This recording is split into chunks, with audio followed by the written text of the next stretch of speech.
Good morning students. तो आज हम लोग फिर से एक नया लेक्चर स्टार्ट करने जा रहे हैं वांट ऑफ फैक्टर। जैसे कि आप लोगों ने कल देखा होगा वीडियोस के अंदर कि हम लोगों ने एक इस चैप्टर का बहुत ही मोस्ट इम्पॉर्टेंट टॉपिक जो है वो हमने आज लास्ट स्टार्ट किया। उससे पहले आज का एक नया कंटेंट स्टार्ट करें उससे पहले आज हम लोग क्या करेंगे, थोड़ा सा रिवीजन। तो हमने लास्ट टाइम क्या सीखा था उसको पहले हम लोग समझते हैं, फिर हम लोग आज आगे बढ़ेंगे। तो मैं फटाफट से आप लोगों को समझा देता हूँ कि हम लोगों ने लास्ट टाइम क्या पढ़ा था, आप लोगों ने क्या देखा। कुछ भी ना वहाँ पे आप लोगों को कुछ भी डाउट आया हो तो हम लोग आज अभी यहाँ पे रिवाइज कर लेते हैं। सबसे पहले हम लोगों ने समझा था कि क्वालिटेटिव प्रॉपर्टीज़, चारों क्वालिटेटिव प्रॉपर्टीज़ आप लोगों को आनी ही चाहिए। अगर नहीं आ रही है तो फिर से एक और बार मैं कहूँगा इसको प्रिपेयर करो आप लोग। Then first qualitative property is a relative lowering in a vapor pressure. Second qualitative property is a elevation in a boiling point. Third qualitative property is a depression in a freezing point. Most important qualitative property is osmotic pressure. Pi is equal to mRT. उसका formula text book वालों ने C लिखा हुआ होगा तो वहाँ पे आप लोगों को ये पता चल जाना चाहिए। M इज इक्वल टू क्या होता है, मोलारिटी। फिर हम लोगों ने ऐसा आगे बढ़ा था कि भाई अब तक हम लोगों ने किस टाइप के सब्सटेंस इसको यूज़ किया था, नॉन वॉलेटाइल थे वो solid, urea, glucose and cane sugar को यूज़ किया था। फिर प्रॉब्लम क्या आई तो इलेक्ट्रोलाइट्स का क्या, जो एसोसिएट या फिर डिसोसिएट कर जाती है तो उस टाइप के सब्सटेंसेस का क्या। तो फिर हम लोगों ने क्या किया, वहाँ पे हम लोगों ने समझा था कि डिसोसिएशन क्या होता है और एसोसिएशन क्या होता है, उसको हमने समझा था। फिर डिसोसिएशन दो टाइप से देखा था, या तो फिर 100% डिसोसिएशन करता हो या तो फिर 100% नहीं करता हो, मतलब कुछ पर्टिकुलर परसेंटेज के अंदर वो डिसोसिएट करता हो, या इधर इट इज़ 50% या 80%, 99% में वो डिसोसिएट करता है। तो अगर 100% डिसोसिएट नहीं करता है तो हम लोगों ने क्या किया, वहाँ पे हम लोगों ने याद किया चैप्टर नंबर 7 इक्विलिब्रियम को। इक्विलिब्रियम के ऊपर से हम लोगों ने क्या किया तो वहाँ पे हमने फाइंड किया था फॉर्मूला। फॉर एग्जाम्पल हमने लिया था NaCl। फॉर एग्जाम्पल NaCl था तो अगर हम लोगों ने मान लिया कि भाई वो 100% डिसोसिएट नहीं करता है, 100% डिसोसिएट नहीं करता है, Na+ और Cl माइनस देता है, तो अगर हम लोग यहाँ पे इनिशियल वैल्यूज लें तो ये 1 मोल होता है, ये 0 होता है। फिर एट इक्विलिब्रियम पॉइंट अगर हम लोग ऐसा मान लें कि ये अल्फा जितना निकल गया होगा तो हम लोग क्या लिखते हैं वहाँ पे 1 माइनस अल्फा, तो ये कितना बना होगा तो अल्फा प्लस अल्फा। फिर हम लोगों ने क्या फाइंड किया तो उसका वांट ऑफ फैक्टर फाइंड किया था। वांट ऑफ फैक्टर कैसे आया था, वांट ऑफ फैक्टर का फॉर्मूला क्या था, वांट ऑफ फैक्टर तो टोटल, मैं फिर से लिख रहा हूँ यहाँ पे, total number of moles, total number of moles after dissociation और एसोसिएशन डिवाइडेड बाय क्या था, तो total number of moles before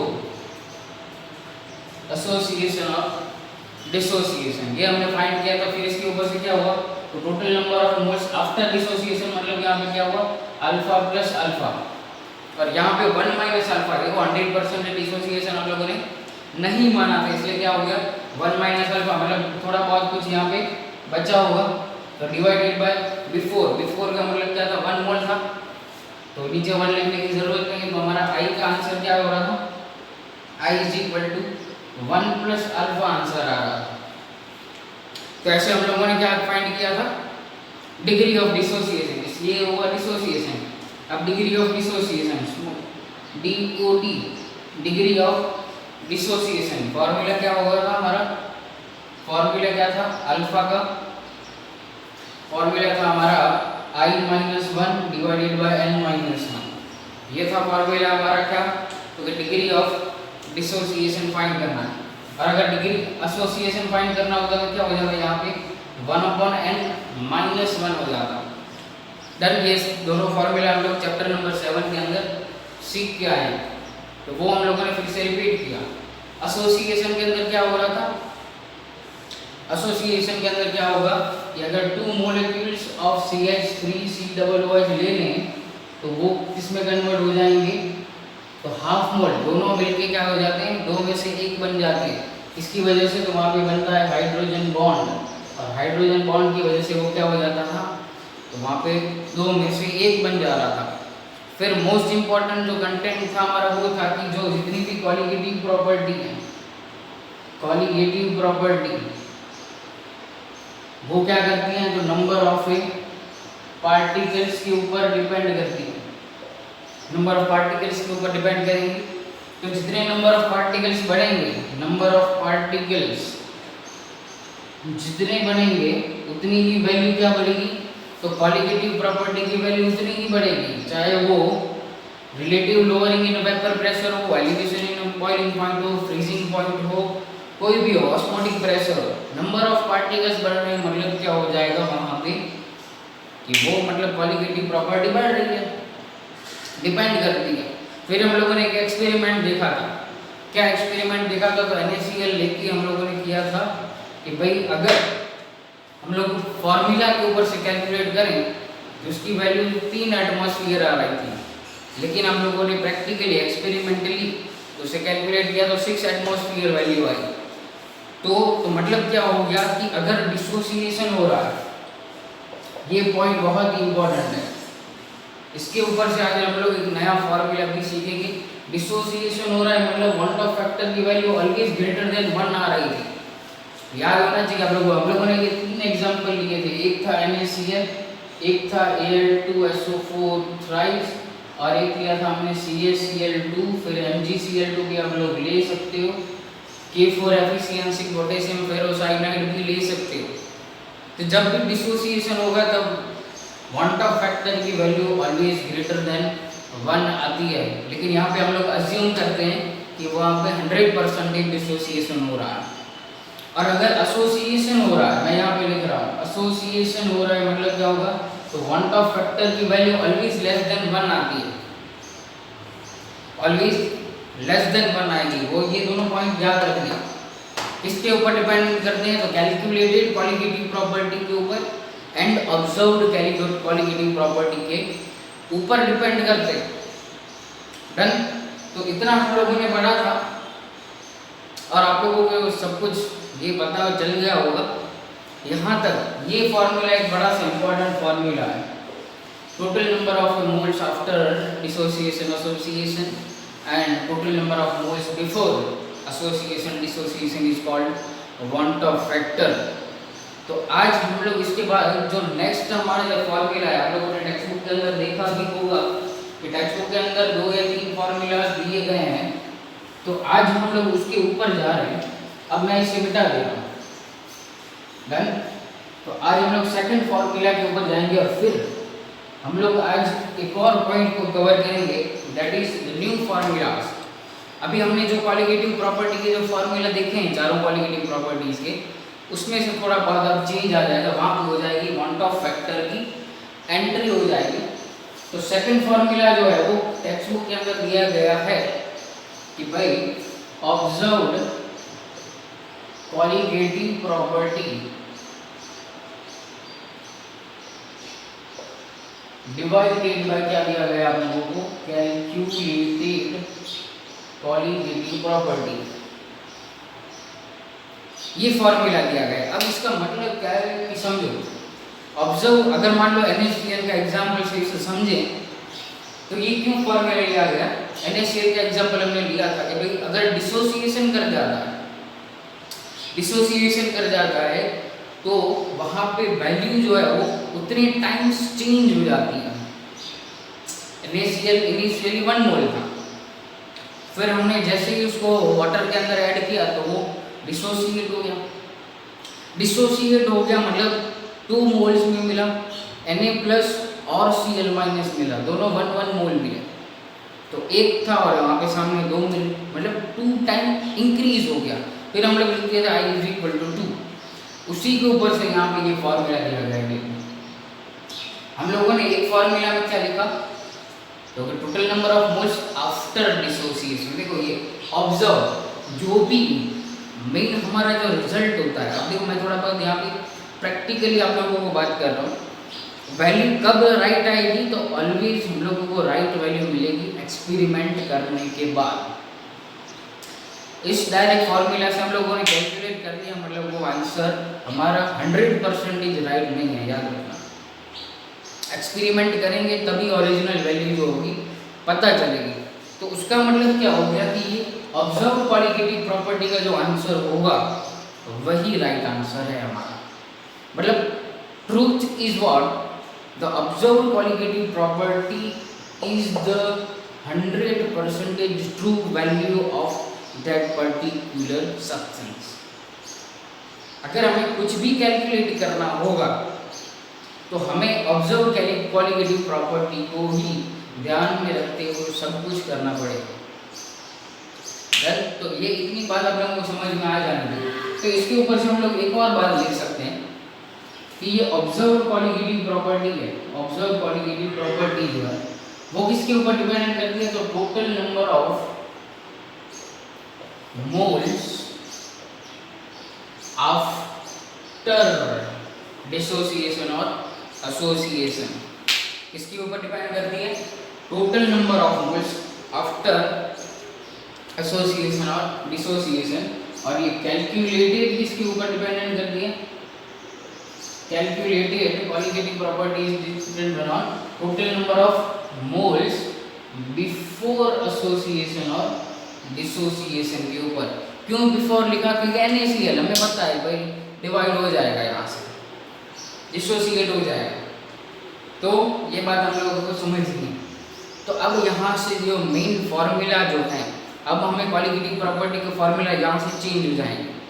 अब मान लो हमने अभी बताया कि ये ऑब्जर्व क्वालिटेटिव प्रॉपर्टी है, वही ट्रूथ है, तो अगर हम लोग ऐसा लिखें observe qualitative property is equal to क्या हो जाएगा, तो कैलकुलेटेड क्वालिटेटिव प्रॉपर्टी इनटू क्या हो जाएगा, वांट ऑफ फैक्टर I। समझ में आया ये बात। तो कैलकुलेटेड क्वालिटेटिव प्रॉपर्टी का मतलब क्या, मान लो कोई एक सम के अंदर आप लोगों को बोल दिया कि भाई calculate relative lowering in vapour pressure for NaCl which is 50% dissociated, फिर वैल्यू दी गई, तो तब आप लोगों को ये फॉर्मूला काम आएगा। तो अब फॉर्मूला क्या चेंज हो जाएंगे, फॉर्मूलाज क्या चेंज हो जाएंगे, मैं ये आप लोगों को बता रहा हूँ। अभी न्यू फॉर्मूलाज टेक्स्ट बुक के अंदर भी दिए गए। अब जहाँ भी आप लोगों को पूछा जाए कि भाई क्वालिटेटिव प्रॉपर्टी कैलकुलेट करो, तो आप इस फॉर्मूला को यूज़ करेंगे ऑलवेज। तो मान लो कि relative lowering in vapour pressure, formula क्या होता है, that is P0A minus PA and divided by P0A is equal to क्या था, तो मोल फ्रैक्शन ऑफ सॉल्यूट, और अब क्या करेंगे multiplied by want Hoff factor. क्यों, क्योंकि observed qualitative property is the truth and that is always be a right answer for any qualitative property। तो याद रखना है, एक ये फॉर्मूला हो गया हमारा।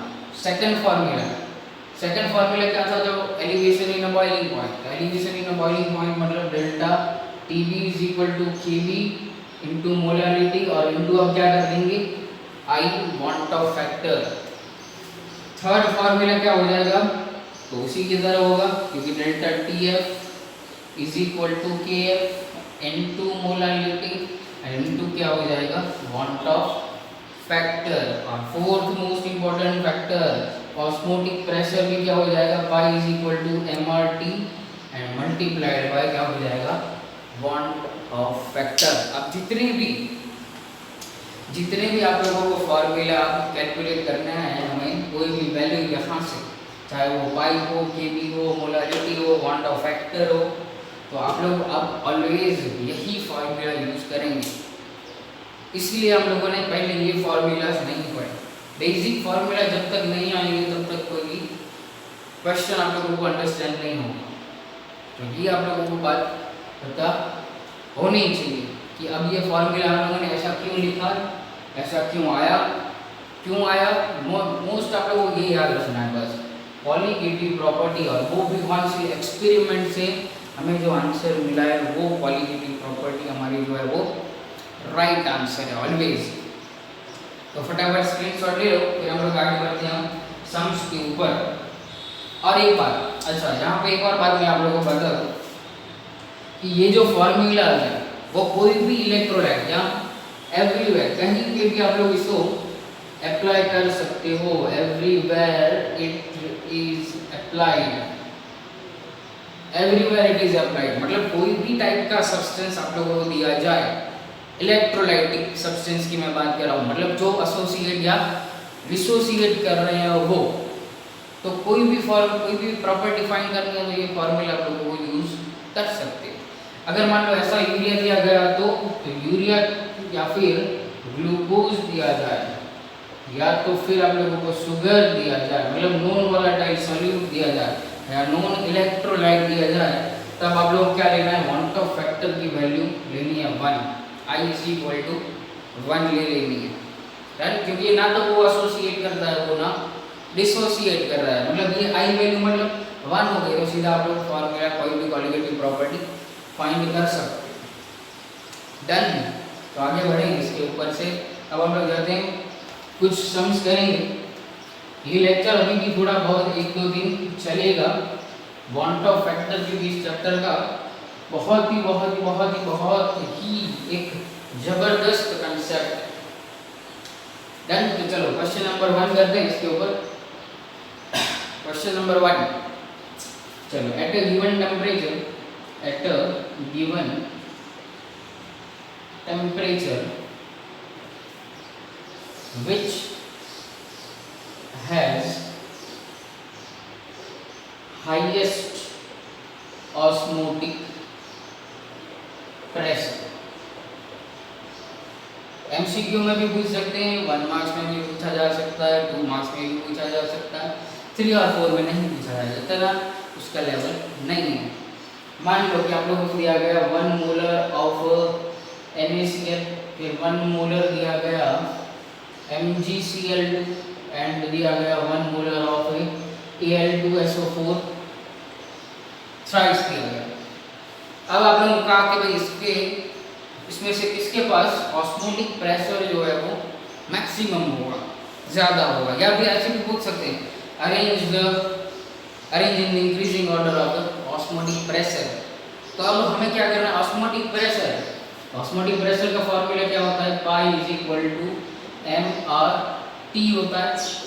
देखो कैसे सॉल्व करना है क्वेश्चन, ब्रेन को यूज करके करना। अब यहाँ पे दिया हुआ at a given temperature constant, R constant और मोलारिटी भी तीनों की क्या है, कांस्टेंट। तो ये तीनों तो कांस्टेंट है, मतलब पाई इसके ऊपर डिपेंड करेगा, pi is dependent on van't Hoff factor. Then therefore अब मैं यहाँ पे लिख रहा हूँ pi is proportional to van't Hoff factor. तो चलो NaCl, तो NaCl है तो वांट ऑफ फैक्टर की वैल्यू क्या मिलेगी, हमें 2 मिलेगी। अच्छा यहाँ पे एक और बात लिख दो कि अज्यूम 100% डिसोसिएशन, नहीं तो ये वैल्यू भी रॉन्ग हो जाएगी। हाँ, अज्यूम क्या कर रहा है, 100% डिसोसिएशन कर रहा है, I इज इक्वल टू 2, फिर क्या हो जाएगा MgCl2 के लिए, चलो MgCl2 लिख देंगे हम, MgCl2 मतलब Mg2 प्लस M2Cl माइनस, तो वैल्यू क्या मिलेगी, I की वैल्यू मिलेगी 3 मिलेगी। Then what is the value of want of factor for Al2SO4 thrice? Calculate करो तो उसकी वैल्यू मिलेगी I is equal to Al3 plus 3Al3 plus n मिलेगा, तो I is equal to मिलेगा 5, 2 and 3 है। डन, तो किसकी ज़्यादा मिलेगी, तो want of factor I for Al2SO4 thrice is maximum, therefore तो Al pi of Al2SO4 thrice is greater than pi of, second number पे कौन आएगा, MgCl2 क्योंकि 3 है, MgCl2 and greater than pi of NaC। बहुत इजी, लेकिन concept दिमाग में होना चाहिए। चले आगे, चलो सेकंड क्वेश्चन ले लेते हैं यहाँ से, सेम टू सेम क्वेश्चन। भाई किसका ऑस्मोटिक प्रेशर हाईएस्ट होगा? 1 मोलर NaCl ले लो, फिर ले लो 1 मोलर यूरिया ले लो, एंड 1 मोलर ले लो एसिटिक एसिड CH3COOH। तो क्या हो जाएगा यहाँ से? चलो NaCl मोलारिटी भी सेम है, तो डिपेंड कर गया फिर से क्वांट ऑफ फैक्टर के ऊपर। तो NaCl की वैल्यू 2, यूरिया है नॉन वोलेटाइल है, मतलब क्या होगा, अभी अभी हमने पढ़ा था कि क्वांट ऑफ फैक्टर उसका I = 1 होता है। और ये क्या है? एसिटिक एसिड, मतलब एसोसिएशन करता है, एक है तो वो कहाँ पे चला जाएगा? हाफ के अंदर चला जाएगा। तो यहाँ पे I = मिलेगा क्या? 1/2। देयरफॉर NaCl फिर मिलेगा urea and is greater than acetic acid. Done. देखो हर बार ये फॉर्मूला राइट होगा वैसा भी नहीं है, डिपेंड करता है कि यहाँ पे हम लोग को क्या दिया गया है। एक और ऐसा सम अभी हम लोग करेंगे, मोलारिटी। यहाँ पे तो अभी मोलारिटी सेम है, मोलारिटी डिफरेंट हो जाए तो क्या हम लोग करते हैं? लेटेस्ट स्क्रीनशॉट ले लो, हम लोग आगे बढ़े। अब एक ऐसा फॉर्मूला कर, एक ऐसा सम करेंगे, 2-3 सम करते हैं अच्छे अच्छे, तो क्या हो जाएगा, थोड़ा बहुत आप लोगों को प्रैक्टिस की हो जाए। चलो हमें दिया गया है, फाइंड करना है हमें ऑस्मोटिक प्रेशर किसका ज़्यादा होगा। एक हम लोग दिया गया 1% वेट बाय वॉल्यूम यूरिया, फिर हम लोगों को दिया गया है 1% weight by volume NaCl, and third आप लोगों को दिया गया है 1% वेट बाय वॉल्यूम Na2SO4। अब इसका आप लोगों को क्या करना है? फाइंड करना है ऑस्मोटिक प्रेशर। चलो अब मोलारिटी नहीं दी गई, क्या दिया गया है? Weight by volume.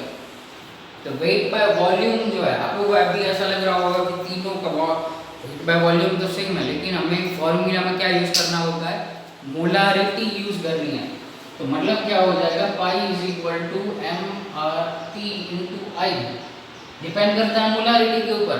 दिया क्या गया है? Weight by volume. तो मोलारिटी = क्या हो जाएगा? N/V/RT × I। अब R और T कांस्टेंट है, मतलब ये नहीं लिख रहे हैं। तो तीनों के लिए सबसे पहले हम क्या करेंगे? फाइंड करेंगे पाई, फिर जिसकी वैल्यू ज़्यादा मिलेगी उसका क्वांट ऑफ फैक्टर, उसकी ऑस्मोटिक प्रेशर जो है वो ज़्यादा मिल जाएगा। चलो फर्स्ट हम लोग फाइंड करते हैं यूरिया के लिए। तो यूरिया, चलो पाई हमें फाइंड करना है, मोल्स अपॉन लीटर। तो वेट बाय वॉल्यूम का मीनिंग क्या होगा? 1 ग्राम इन 100 ml। तो moles = mass upon molecular mass, तो 1 ग्राम। यूरिया का मॉलिक्यूलर मास होगा 60, वॉल्यूम कितना होगा? 100 डिवाइडेड बाय 1000, तो हो जाएगा यहाँ पे 0.1। तो आंसर आप लोगों को मिलेगा 1/6 जितना मिलेगा। सेकंड फाइंड करो आप लोग NaCl के लिए, NaCl के लिए फाइंड करो सेम टू सेम। तो पाई = क्या हो जाएगा? N/V × I,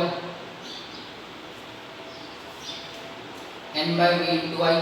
अच्छा अभी आप लोगों को ये क्वेश्चन होगा, यहाँ पे यूरिया की क्वांट ऑफ फैक्टर क्या होगा?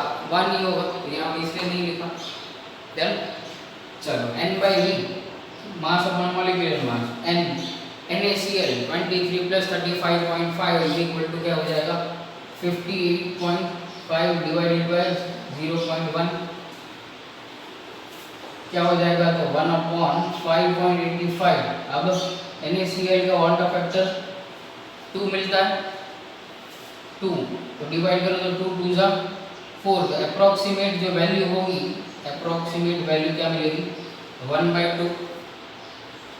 थर्ड फाइंड करो आप लोग Na2SO4 के लिए, Na2SO4। अब मैं सीधा लिख रहा हूँ पाई = N/V × I। Na2SO4 तो 2Na + N SO4 2 माइनस, यहाँ पे क्या मिलेगा? ये मिल जाएगा हमें Na + 2Na + SO4 2 माइनस मिलेगा। चलो 1/, Na23 होता है 46, 32 एंड 64। तो मॉलिक्यूलर मास मिलेगा 142 divided by 0.1 into 3, want Hoff factor 2 + 1 = 3, तो 1/14.2 इंटू 3, तो 3 4 जा, तो मतलब नियरली 1/4 जितनी वैल्यू मिलेगी। तब किसकी ऑस्मोटिक प्रेशर ज़्यादा मिलेगा, मतलब पाई की वैल्यू इसकी ज़्यादा मिलेगी, 0.5 मिलेगा यहाँ से। तब देखो आंसर क्या हो गया, हमारा ऑर्डर क्या हो गया, therefore pi of NaCl is more than Na2SO4 आएगा, फिर pi of Na2SO4 and then pi of urea.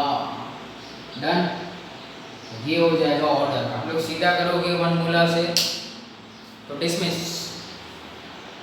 Done, चलो आगे बढ़े, स्क्रीनशॉट ले लो, समझ में आया होगा वो। नेक्स्ट हम करते हैं अच्छा वाला एक और।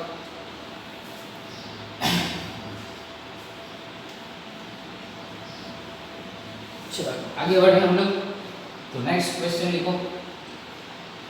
नेक्स्ट क्वेश्चन हमें जो दिया गया है वो 2 molar NaCl solution, 2 molar NaCl solution in water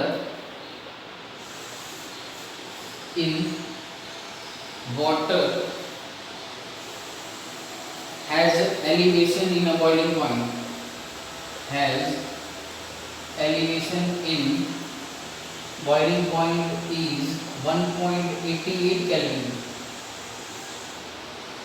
फिर हमें दिया गया है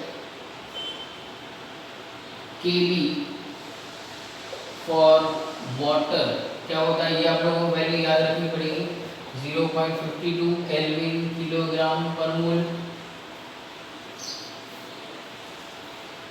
और फिर फाइंड करने को बोला है हमें, देन कैलकुलेट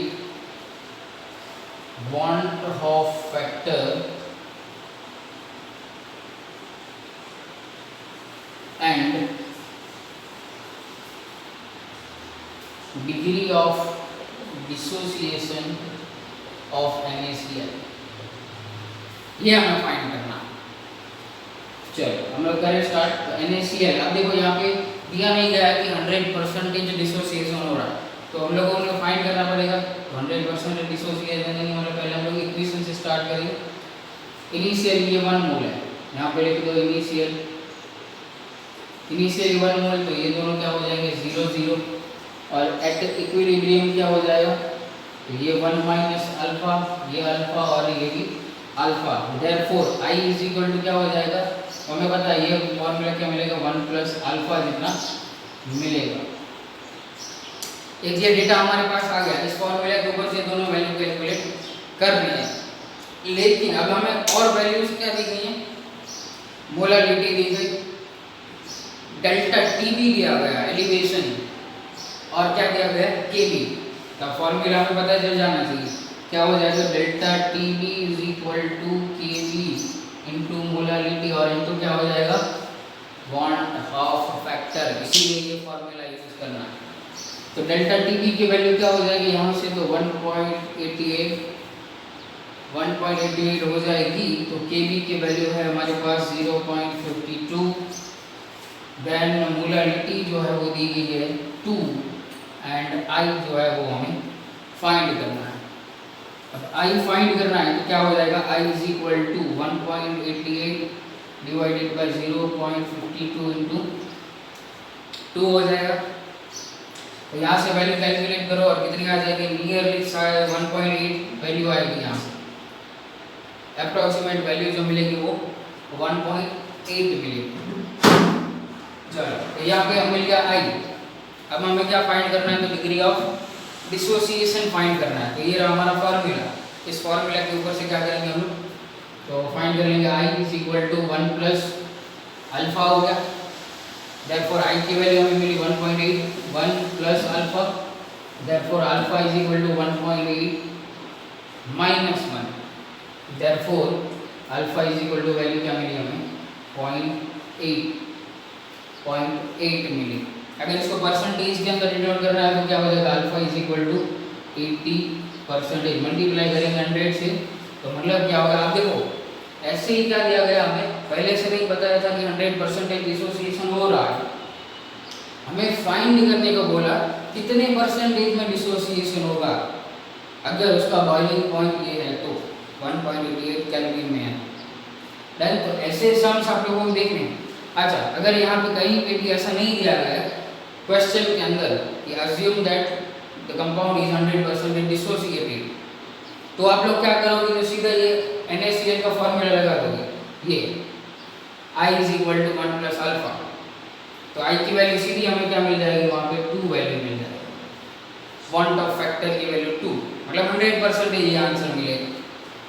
देन अगर 2 लिया होता तो कि नहीं लिया पता है नहीं हमें कि भाई कितने परसेंटेज में डिसोसिएशन होगा। डन। तो ये आप लोगों को पता होना चाहिए। ऐसे हम लोग क्या करेंगे तो कोई भी कंपाउंड जब 100% डिसोसिएशन नहीं कर रहा तो पहले हम लोग उसका फॉर्मूला करेंगे, फिर चैप्टर नंबर 7 के अकॉर्डिंग हम लोग क्या करेंगे अल्फा का फॉर्मूला और वांट ऑफ फैक्टर का फॉर्मूला लगाएंगे और फिर उसके ऊपर से ये पूरा कैलकुलेट करना। चलो तो फटाफट से हम लोग स्क्रीनशॉट लेके एक लास्ट सम हम लोग करेंगे। डन। चलो तो आगे बढ़े हम लोग। तो नेक्स्ट क्वेश्चन एक अच्छा सा एक और क्वेश्चन ले लीजिए कंफ्यूजिंग वन। चलो एक लास्ट हम लोग लेते हैं। देखो question m/10 solution of K4 FeCN6 is dissociated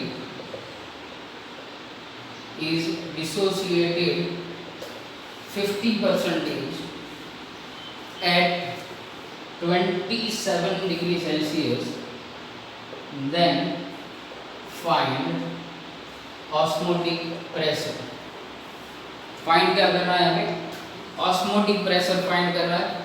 दिया क्या गया है हमें तो मोलरिटी दी गई है डेसीमोलर 1/10 तो ऑस्मोटिक प्रेशर का फॉर्मूला क्या हो जाएगा पाई = mRT। अब यहाँ पे आप लोग हो जाओगे कंफ्यूज। अगर आप लोगों को देखा गया कि मोलरिटी हाँ यस दी गई है, R कांस्टेंट है, दिया जाता है या फिर आप लोगों को याद रखना पड़ता है, टेम्परेचर दिया गया है तो कंफ्यूज तो इसकी क्या वैल्यू 50%। तो यहाँ पे आप लोगों को समझना पड़ेगा कि ये जो वैल्यू है वो 100% डिसोसिएशन के बाद जो मिल रही होगी वो वैल्यू नहीं मिलेगी। K4 से FeCN6 अगर सीधा इसको डिसोसिएट करें तो क्या हो जाएगा, सीधा डिसोसिएट करें तो यहाँ से 4 मोल्स ऑफ K+ मिलता है एंड क्या मिलेगा FeCN4- तो 4 + 1 तो वांट ऑफ फैक्टर सीधा मिल गया 5। लेकिन ऐसा नहीं होगा, क्यों नहीं होगा क्योंकि यहाँ पे दिया गया है 50% में डिसोसिएशन कर रहा है। इसीलिए हम लोग चलो पहले क्या करेंगे यहाँ पे हम लोग चैप्टर नंबर 7 इक्विलिब्रियम की कॉन्सेप्ट को यूज करेंगे पहले जैसे लास्ट में किया था। तो K4 FeCN6 डिसोसिएट करेगा तो 4K+ क्या हो जाएगा यहाँ पे FeCN6 अब इनिशियल वैल्यू इनिशियली क्या है, इनिशियली हम लोगों ने ये लिया है 1 मोल तो ये दोनों क्या होंगे तब 0 होंगे। अब हम लोग क्या करेंगे तो डिसोसिएशन मतलब एट इक्विलिब्रियम पॉइंट क्या हो जाएगा तो ये अल्फा जितना निकल गया होगा मतलब 1 - अल्फा। अब यहाँ पे कितने मोल 4K+ बना तो 4 मोल्स बना तो यहाँ पे क्या हो जाएगा ये 4 अल्फा और ये 1 है तो अल्फा जितना बना होगा। वांट ऑफ फैक्टर की वैल्यू क्या हो जाएगी यहाँ से तो total number of moles after dissociation 4 alpha + alpha. अब 100% डिसोसिएशन नहीं है तो यहाँ पे कुछ बचा होगा तो इसको भी कंसीडर करना पड़ेगा तो 1 - alpha divided by total number of moles before association dissociation. तो पहले क्या था तो 1 मोल था तो 1 लिखने के नीचे जरूरत नहीं तो वैल्यू क्या मिली यहाँ पे अल्फा हो गया कट तो यहाँ पे वैल्यू क्या मिल रही है 1 + 4 अल्फा मिलेगी वांट ऑफ फैक्टर की वैल्यू। इससे पता चल गया कि भाई यहाँ पे 100% डिसोसिएशन तो नहीं है, यहाँ पे क्या है 50% डिसोसिएशन, और यहाँ पे अल्फा है 50%, तो अल्फा की वैल्यू क्या हो जाएगी यहाँ पे, therefore I is equal to क्या मिलेगा 1 प्लस 4, अल्फा दिया गया 50% में, तो डिवाइडेड बाय 100 करें तो क्या मिल जाएगा आंसर 0.5 मिला। तो I की वैल्यू क्या मिल गई यहाँ से 1 प्लस 4 का मतलब 2 इज इक्वल टू क्या मिलेगा, वांट ऑफ फैक्टर की वैल्यू 3 मिली। तो हम लोगों ने अगर 100% डिसोसिएशन माना होता तो वैल्यू क्या आती 5, लेकिन कितने परसेंटेज में डिसोसिएशन है 50% में, तो वैल्यू क्या हो गई सीधी चेंज हो गई, वांट ऑफ फैक्टर की वैल्यू 3 आ गई। I इज इक्वल टू क्या मिला हमें 3 वैल्यू मिली। तो इसलिए कंफ्यूज नहीं होना कि 100% डिसोसिएशन भी हो रहा हो तो ही ये मेथड फॉलो करनी है, नहीं करनी है, नहीं हो रहा है तो इसी फॉर्मूला के ऊपर से आप लोगों को पहले क्या करना पड़ेगा, वांट ऑफ फैक्टर का फॉर्मूला डिराइव करो, उसके ऊपर से अल्फा की वैल्यू जो दी है उसको यहाँ पे पुट करो और फिर आगे आंसर मिल जाए। ये आंसर मिल गया वांट ऑफ फैक्टर का। अब हमें क्या फाइंड करना है, तो फाइंड ऑस्मोटिक प्रेशर। तो ऑस्मोटिक प्रेशर कैसे फाइंड करेंगे, तो यहाँ पे मैं लिख रहा हूँ फॉर्मूला क्या हो जाएगा, तो pi is equal to mRT into क्या हो जाएगा वांट ऑफ फैक्टर। पाई हमें फाइंड करना है, मोलारिटी दी गई है दैट इज m/10, तो 1/10। R की वैल्यू हमें पता होगी 0.082, टेम्परेचर दिया हुआ है 27 डिग्री सेल्सियस, तो केल्विन में कन्वर्ट करेंगे तो दैट इज 300, और I क्या मिला हमें 3 मिला। अब इसको कैलकुलेट करो और अप्रोक्सीमेट आप लोगों को आंसर मिलेगा 7.3 एटमॉस्फेयर। क्या मिल जाएगा आंसर आप लोगों को 7.3 एटमॉस्फेयर नियर बाय वैल्यू आप लोगों को मिलेगी। कहीं पे 7 पॉइंट आगे पीछे कुछ हो सकता है, नियर बाय उतनी वैल्यू मिलेगी।